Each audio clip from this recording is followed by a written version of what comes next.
Hello friends, आज हम लोग मराठी अक्षर भारती इयत्ता 10वी का लेसन नंबर 14 बीज पेरले गेले इसका एक्सप्लेनेशन स्टडी करेंगे। इसके ऑथर है चंदू बोर्डे, जो एक बहुत फेमस इंडिया के क्रिकेट प्लेयर थे। तो बीज पेरले गेले यानी सीड्स ऑफ क्रिकेट वेयर सोन, बीज बोया गया यानी इंटरेस्ट पैदा हुआ। तो इस लेसन में क्या है, प्रस्तुत पाठात चंदू बोर्डे यांनी आपल्या बालपणातील काही आठवणी सांगितल्या असून इस प्रेजेंट लेसन में चंदू बोर्डे इन्होंने अपने बालपन यानी बचपन की कुछ आठवणी यादें मेमोरीज बताई है। आपल्या मनात क्रिकेटचे बीज कसे पेरले गेले हे सांगितले आहे। तो उनके मन में क्रिकेट का बीज कैसे बोया गया यानी क्रिकेट में उनको इंटरेस्ट कैसे पैदा हुआ ये बताया है। त्यातून त्या काळाचे हुबेहू चित्र आपल्या डोळ्यांसमोर रेखाटण्यात चंदू बोर्डे हे यशस्वी झालेले आहेत। तो इस लेसन में उस जमाने का हुबेहू यानी एग्जैक्टली आंखों देखा चित्र हमारे आंखों के सामने रेखाटने यानी ड्रॉ करने में चंदू बोर्डे ये कामयाब हुए हैं। यशस्वी सक्सेसफुल यानी बहुत सक्सेसफुल उन्होंने डिस्क्राइब किया है उस जमाने को। तो हम लोग रीड करते हैं। माझ्या बालमित्रांनो, मेरे छोटे दोस्तों, मी तुमच्या एवढा होता तेव्हा अगदी तुमच्यासारखाच खेळकर, खोडकर व उपद्व्यापी होतो। मैं तुम्हारे उम्र का जब था तो तुम्हारे जैसा ही खेड़कर यानी बहुत खेलकूद करने वाला, खोड़कर यानी मिस्चीफ मस्ती करने वाला, वो उपद्व्यापी यानी बहुत हाइपर एक्टिव, डिसरप्टिव तोड़फोड़ करने वाला। माझा जन्म पुण्यातच एका गरीब कुटुंबात झाला। मेरा जन्म पुणे के ही एक गरीब फॅमिली में हुआ, कुटुंब फॅमिली। माझे वडील त्यावेळेस पोलीस खात्यामध्ये तुटपुंजिया पगारावर नौकरी करत होते। मेरे पिताजी उस वक्त पुलिस डिपार्टमेंट में तुटपुंजिया यानी बहुत कम, बहुत लेस पगार पर नौकरी करते थे। तेव्हा साहजिकच गरीब कुटुंबाच्या वाट्याला येणारे सारे कष्ट व दुखे आम्ही भोगत होतो। तो फिर साहजिकच यानी ऑब्वियसली गरीब परिवार के रास्ते में जो भी दुख और कष्ट आते हैं वो हम सब भोग रहे थे, एंड्योर कर रहे थे। अशा परिस्थितीत वडिलांना आम्हा मुलांसाठी खेळणी विकत घेणे शक्यच नव्हते। ऐसे कंडीशन में पिताजी के लिए हम बच्चों के लिए खेळणी यानी कोई खिलौना विकत घेणे खरीदना शक्य नव्हते, पॉसिबल नहीं था, बहुत गरीब थे। दुसऱ्या मुलांच्या हातात खेळणी पाहून आम्हाला त्यांचा हेवा वाटत असे। दूसरे बच्चों के हाथ में खिलौने जब हम देखते थे तो हमको उनका हेवा होता था, एनवी फील होता था, जेलस होते थे। तरी पण गल्लीतील मुलांना जमा करून उन्हात तान्हात विट्टू डांडू खेलने, तो खिलौने पिताजी तो नहीं दे पाते थे, लेकिन फिर भी हम गली के बच्चों को जमा करके उस जमाने के जो खेल थे विटी दांडू यानी गिल्ली दंडा, पतंग उडवणे, पतंग उडाना, कधी मधी कैंप मधील कैनाल मध्ये चोरून पोहने, और बीच बीच में वो कैंप में जहाँ वो रहते थे वहाँ कैनाल था पानी का, उसमें चुपके से तैराकी करना। कैरिया पेरू तोड़ून त्यांच्या यथेच स्वाद घेणे, कैरी और पेरू तोड़कर उनका यथेच यानी इच्छानुसार टू वन्स हार्ट्स कंटेंट खूप ज्यादा मजा लेना। घरात जळणासाठी आणलेल्या लाकडांतूनच बॅट व स्टंप तयार करणे व कुठून तरी जुना पुराना बॉल पैदा करून क्रिकेट खेळणे असा माझा दिवसभराचा कार्यक्रम असायचा। तो घर के अंदर जो जलाने के लिए लकड़ियाँ आती थी उसी में से बैट और स्टंप बना लेते थे और कहीं से कोई जुना पुराना बॉल अरेंज करके क्रिकेट खेलना, ये हमारे दिन भर का कार्यक्रम था, प्रोग्राम था बचपन का। संध्याकाळी घरी येईपर्यंत माझ्याबद्दल बऱ्याच तक्रारी आईच्या कानांवर आलेल्या असायच्या। शाम को घर आने तक मेरे बारे में माँ के कानों पर बहुत सारी तक्रारी, कंप्लेंट्स पहले ही पहुंच चुकी होती थी। दिवसभराच्या खेळाने भूक तर खूपच लागलेली असायची। दिन भर के खेलकूद करने से भूक तो बहुत ज्यादा लगी ही थी। घरात पाऊल ठेवतो न ठेवतो तोच पाठीवर धम्मक लाडू व चपाट पोळ्या यथेच वर्षाव व्हायचा। तो घर में मैं कदम रखता न रखता मेरी पीठ के ऊपर धम्मक लाडू यानी हाथ को फिस्ट बना के, मुट्ठी बना के उससे पीठ पर मारना। वो चापट पोड़िया यानी हाथ को खुला रखे वो पीठ पर मारना पाम से। यथेच्छ वर्षाव व्हायचा, यानी इसकी खूब बरसात होती थी, बहुत ज्यादा पिटाई होती थी। यानी खाने के लिए तो कुछ नहीं मिलता था। ये धम्मक लाडू, यानी हाथ को गोल कर दो तो लड्डू के जैसा हो जाता है और हाथ को खोल दो तो चपाती के जैसा हो जाता है। तो यही दो पिटाई ही खाना मिळता था। मग मी घरात एका कोपऱ्यात जाऊन रडत बसायचो। फिर मैं घर के एक कोपरे में किनारे में जाके रोते बैठता था। तिथे झोप लागायची आणि जाग यायची ती आईच्या प्रेमळ कुशीत। तो वहीं पर मुझे नींद लग जाती थी और जब उठता था तो माँ के प्यार भरे कुशी में लैप। नंतर माझ्या वडिलांची बदली वडगावला झाली। बाद में मेरे पिताजी की बदली यानी ट्रांसफर वडगाव में हो गया। वडगाव ये पुणे जिले का एक गाव है। त्याचा परिणाम असा झाला की मला व माझ्या थोरल्या भावाला शाळेसाठी पुण्यातच काकांकडे राहावे लागले। उसका परिणाम, उसका रिजल्ट ये हुआ कि मुझे और मेरे बड़े भाई को, थोरला एल्डर, शाळेसाठी पुण्यातच काकांकडे राहावे लागले। स्कूल के लिए पुणे में ही काका के पास, चाचा के पास रहना पड़ा। त्यावेळेस मी अवघा 9-10 वर्षाचा असेन।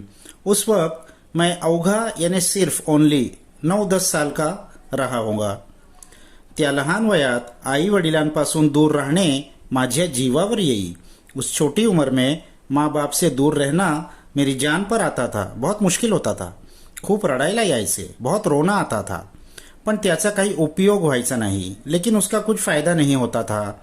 हट्टही करून बघितला, हट्ट यानी जिद भी करके देखा, पण व्यर्थ, यानी वो भी फ्यूटाइल, उसका भी कुछ असर नहीं हुआ।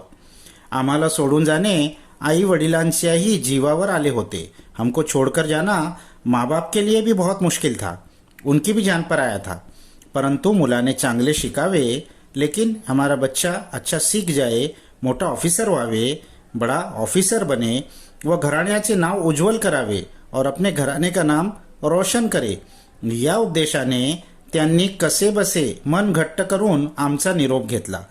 इस उद्देश्य से, इस मकसद से, इस पर्पस से उन्होंने कैसा वैसा मन घट्ट करके, दिल पर पत्थर रख के आमचा निरोप घेतला, हमसे दूर गए।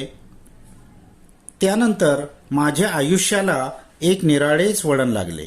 उसके बाद मेरी जिंदगी को एक नया टर्न मिला। वळण, टर्न, यानी एक नया मोड आया जिंदगी में। माझे चुलते पुण्याच्या YMCAच्या कंपाउंडमध्ये राहत असत। मेरे जो चुलते थे यानी चाचा, पैटर्नल अंकल जो थे, वो पुणे के YMCA Young Men's Christian Association, ये बहुत पुरानी संस्था है, च्या कंपाउंड मध्ये राहत असे। उसके कंपाउंड में ही रहते थे इस ऑर्गेनाइजेशन के। ही संस्था खेळाकरिता प्रसिद्ध असल्या कारणे बरेच लोग या संस्थेचे सभासद होते।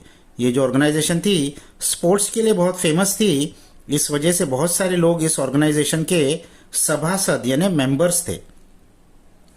रोज सकाळ संध्याकाळ ज्यांना जसे जमेल त्याप्रमाणे ते खेळायला येत असत। तो रोज सुबह और शाम जिसको जैसा जमता था वो खेलने के लिए वहां आता था। साहजिकच याचा परिणाम माझ्या बाल मनावर होई। तो ऑब्वियसली इसका परिणाम, इसका रिजल्ट मेरे बाल मन पर, छोटे बच्चे के दिल पर बहुत गहरा असर हुआ इसका। मुळातच खेळाची आवड जास्त असल्याने मी त्या सभासदांचा खेळ लक्ष देऊन पाहू लागलो। तो मुळातच यानी रूट इन नेचर मेरे अंदर खेल की बहुत पसंद थी पहले से ही।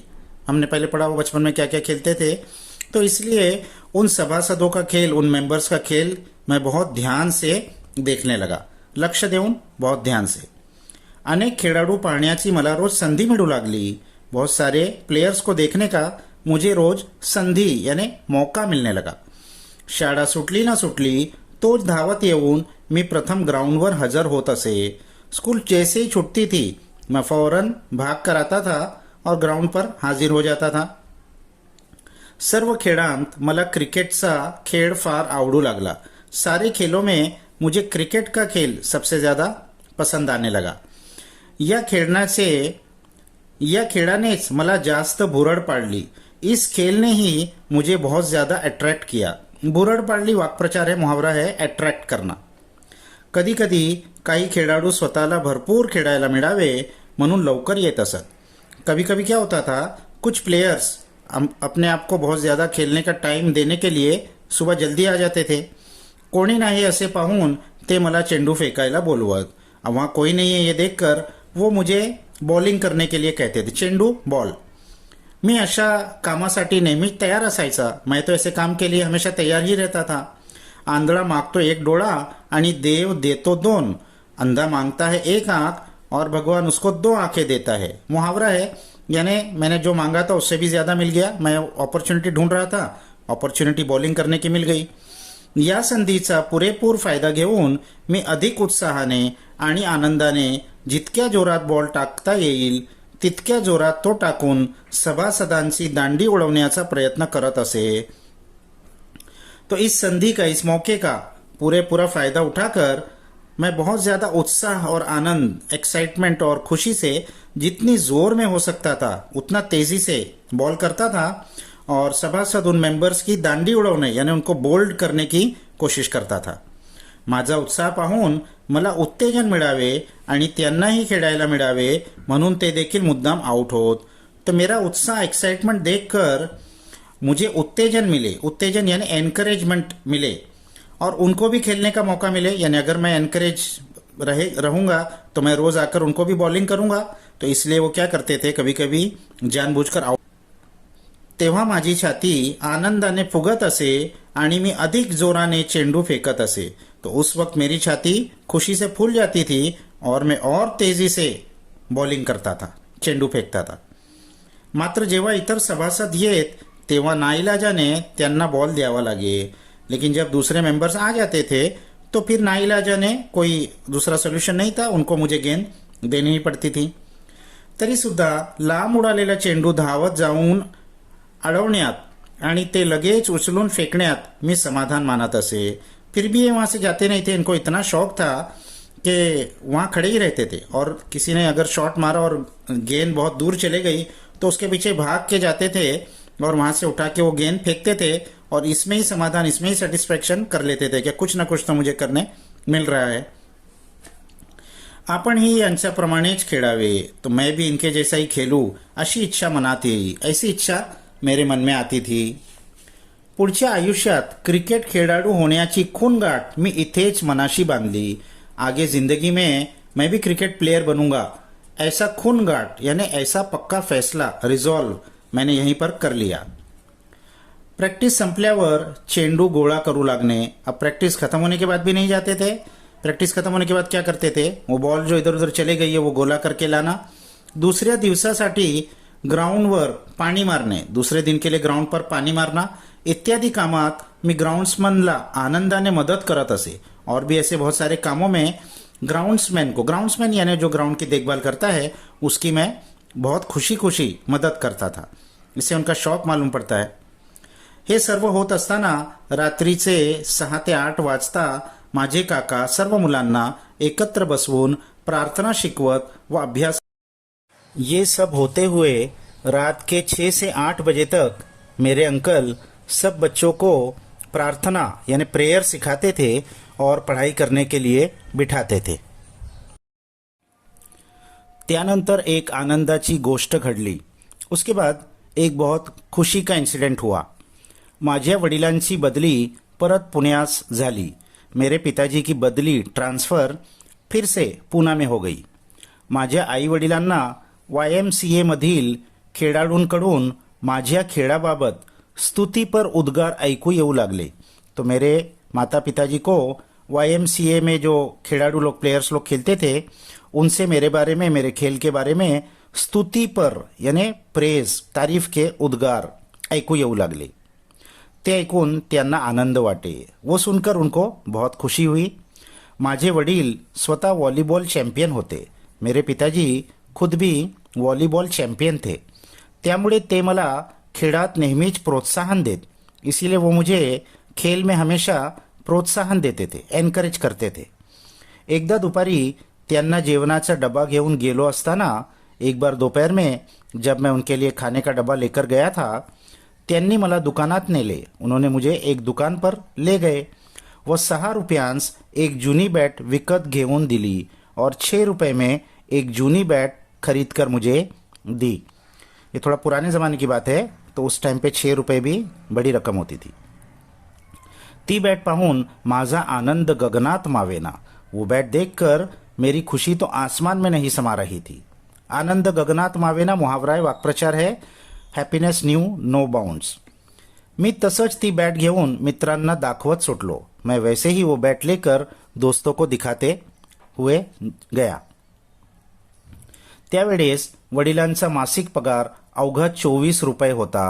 उस वक्त मेरे पिताजी की मंथली सैलरी सिर्फ 24 रुपये थी. 24 रुपये में से 6 रुपये की बैट दिलाया उन्होंने, तो बहुत बड़ी अमाउंट खर्चा किया. माझे वडील अभ्यास व शाळा यांबाबत फारच कडक असत. मेरे पिताजी पढ़ाई और स्कूल के मामले में बहुत स्ट्रिक्ट थे. यानी स्पोर्ट्स में वो एनकरेज करते थे, लेकिन पढ़ाई को छोड़कर नहीं. एकदा मी शाळा चुकवून ग्राउंडवर क्रिकेटचा एक मित्रत्वाचा सामना पाहत बसलो होतो.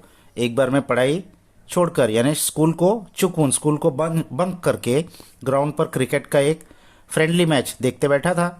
वडील घरी आले तेव्हा त्यांनी मला पाहिले. पिताजी जब घर पे आए तो उन्होंने मुझे देखा. वो संतापाने छड्या मारत शाळेत नेऊन बसवले और संताप यानी गुस्से में, एंगर में छड़ी मारते हुए मुझे स्कूल में ले जाकर बिठाया. त्या क्षणापासून मी शाळा मात्र कधी चुकवली नाही. उस वक्त के बाद से मैंने कभी स्कूल बंक नहीं किया. 1945 साली भारतात ऑस्ट्रेलियन सर्व्हिसेसचा एक क्रिकेट संघ पुण्यात आला होता. 1945 साल में, यानी आज़ादी के भी पहले की बात हो रही है, भारत में ऑस्ट्रेलियन सर्व्हिसेस की एक क्रिकेट टीम पुणे में आई थी. पुणे क्लबच्या ग्राउंडवर त्याची एक मॅच झाली. पुणे क्लब के ग्राउंड पर उनकी एक मैच हुई. या सामन्याला अर्थात तिकीट होते व मैदानावर गोलाकार कनात घालण्यात आलेली होती. तो ये जो सामना था, ये जो मैच थी, इसके लिए टिकट थी और मैदान पे गोलाकार कनात डाली गई थी. गोलाकार यानी मैदान राउंड होता है तो पूरा राउंड, और कनात फैब्रिक ऑनिंग होती है, यानी एक मोटा कपड़ा होता है जिससे वो पूरा ग्राउंड कवर किया था ताकि कोई बिगर टिकट के अंदर न जाए. त्यामुळे आत जाण्याचे सर्व मार्ग बंद होते. इसीलिए अंदर जाने के सारे रास्ते बंद थे. ही मैच तर पाहायलाच पाहिजे आणि तीही फुकटात. ये मैच तो मुझे देखनी ही थी और वो भी फुकट में, फ्री में. म्हणून माझी धडपड सुरू होती. तो इसीलिए मैं धडपड कर रहा था, यानी कोशिश कर रहा था, एफर्ट कर रहा था. सुदैवाने हा प्रश्न ग्राउंडच्या बाजूला असलेल्या मोठाल्या झाडांनी सोडवला. तो सुदैवाने, लकीली, ये जो क्वेश्चन था ये ग्राउंड के बाजू में बहुत बड़ा झाड़ था, उससे ये प्रश्न सॉल्व हो गया, ये क्वेश्चन हल हो गया. माझ्या काही मित्रांसहित झाडावर बसून मी दिवसभर मैच पाहत होतो. मैं अपने कुछ दोस्तों के साथ झाड़ पर बैठकर पूरा दिन ये मैच देख रहा था आणि अजूनही वाटते की पुन्हा एकदा तसेच झाडावर चढावे आणि तिथूनच मनसोक्त मैच पाहावी. और आज भी मुझे ऐसा लगता है कि फिर से एक बार ऐसे झाड़ पे चढ़कर बैठकर और वहीं से दिल भर के मैच देखूं, यानी बचपन की याद आती है. मी आणि माझे मित्र मॅचचे वर्णन आमच्या बुद्धीप्रमाणे जोरजोरात हात बारे करून इतरांना ऐकवत असू. तो मैं और मेरा दोस्त उस मैच का वर्णन, डिस्क्रिप्शन हमारी बुद्धि के मुताबिक जोर जोरात हाथ बारे करून, जोर जोर से हाथ के इशारे भी करते हुए दूसरों को सुना रहे थे.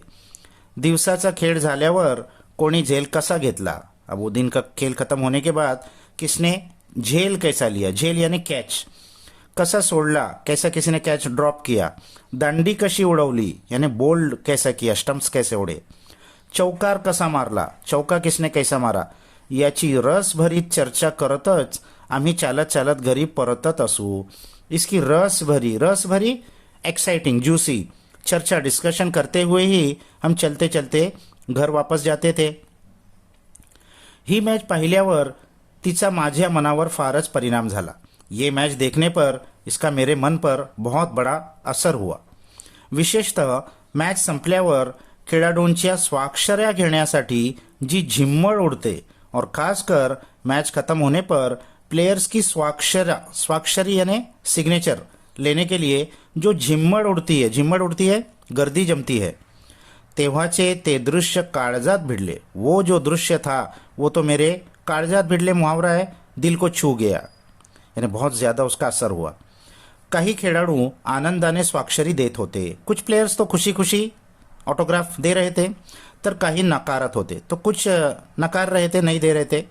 हा सर्व सोहळा पाहून मनात आले, ये सारा सोहळा सोहळा यानी ये पूरा एक फेस्टिवल देखकर मेरे मन में आया कि आपण ही एक मोठे खेळाडू व्हावे, कि मैं भी ऐसे ही एक बहुत बड़ा प्लेयर बनूं.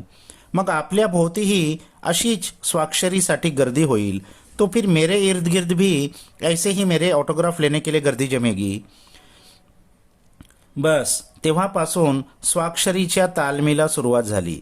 बस तो उस वक्त से मैं ऑटोग्राफ करने की प्रैक्टिस करने लगा. तालमीला प्रैक्टिस यानी वो अपने मन ही मन में सोच रहे थे कि मैं तो बड़ा प्लेयर बन भी गया और ऑटोग्राफ देना पड़ेगा, तो इसीलिए ऑटोग्राफ की प्रैक्टिस भी उन्होंने शुरू कर दी.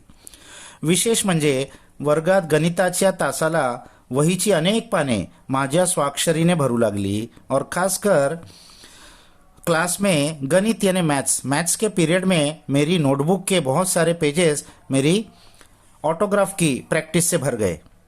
जर चुकून माकून शिक्षकांचे माझ्याकडे लक्ष गेलेच और अगर चुकून माकून यानी बाय चांस टीचर का मेरी तरफ ध्यान आ गया, वो मला प्रश्न विचारलाच और उन्होंने मुझे कोई प्रश्न पूछ ही लिया, तर न कळत माझ्या तोंडातून हाउस दॅट असे उत्तर बाहेर पडे. तो न समझते हुए ऑटोमेटिकली मेरे मुंह से हाउस दैट ऐसा आंसर बाहर आता था, यानी क्रिकेट दिमाग में घुस गया था. हे उद्गार ऐकून वर्गात एकच हशा हुई. ये बात सुनकर तो क्लास में सब जोर जोर में हंसते थे आणि माझी मान लाजेने खाली हुई और मेरी गर्दन शर्म से नीचे झुक जाती थी. मान लाजेने खाली होने, टू बी अशेम्ड, गर्दन शर्म से झुक जाना. पण हीच लाजेने खाली घातलेली मान मी जेव्हा थोड्याच दिवसांनी आंतरशालेय सामन्यात 100 धावा केल्या, लेकिन यही शर्म से नीचे झुकी हुई गर्दन जब मैंने अंतरशालेय यानी इंटर स्कूल कॉम्पिटिशन में 100 धावा केल्या, सेंचुरी बनाई, तेव्हा सर्वांच्या डोळ्यांतील कौतुकांचे भाव पाहण्यासाठी, तो फिर सबकी आंखों में मेरे लिए जो कौतुक प्राइड का भाव था वो देखने के लिए अभिमानाने वर झाली. अभिमान से प्राउड से फिर से ऊपर उठ गई. माझे नाव मोठ्या अक्षरांत शाळेच्या बोर्डावर झळकले. मेरा नाम बहुत बड़े बड़े अक्षरों में स्कूल के बोर्ड पर दिखाई दिया, लिखा गया. विद्यार्थ्यांनी आणि शिक्षकांनी माझ्या पाठीवर शाबासकीची थाप दिली.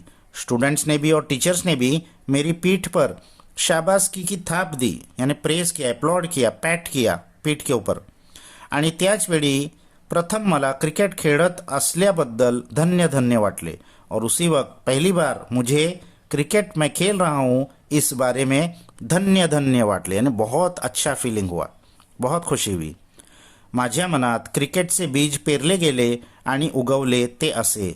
मेरे मन में क्रिकेट का जो बीज था, सीड था, वो पेरले गेले, वो सो किया गया आणि उगवले और वो ग्रो हुआ, वो ऐसे. तो अपने बचपन की स्टोरी से उन्होंने समझाया है कि क्रिकेट में उनको कैसे इंटरेस्ट पैदा हुआ.